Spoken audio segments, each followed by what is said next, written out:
Samantha हमेशा से सोचती थी कि उसके परिवार का घर साधारण था, कुछ खास नहीं। एक शांत पड़ोस में स्थित यह एक आरामदायक 2 मंजिला घर था, जिसमें एक सफेद पिकेट बाड़ और एक अच्छी तरह से रखा गया बगीचा था। फिर भी जैसे ही वह एक दोपहर धूल भरे अटारी में घूमते हुए उसकी नजर कुछ असामान्य पर पड़ी। दूर कोने में भूली हुई बक्सों का एक ढेर डाला गया। उसने फर्श बोर्ड के नीचे छिपा हुआ एक संकीर्ण ट्रैपडोर देखा। जिज्ञासा जागी। ऐड। वह घुटने टेक कर उसे खोला। नीचे स्थित छोटा सीढ़ीदार मार्ग एक धुंधले बासी सुरंग की ओर जाता था।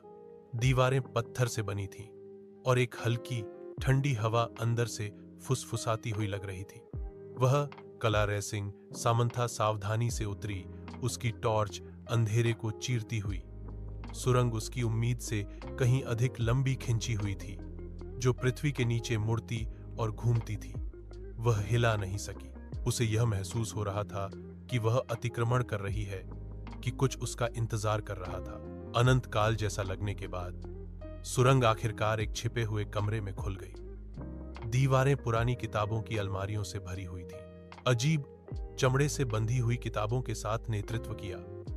कमरे के केंद्र में एक पुरानी डेस्क धूलदार कागजात और पत्रिकाओं से घिरी हुई थी। जैसे ही सामंथा ने दस्तावेजों को देखा, उसके हाथ कांप गए। रिकॉर्ड, निषिद्ध अनुष्ठानों और गुप्त समाजों की बात की। उसके परिवार का नाम बार बार उल्लेख किया गया।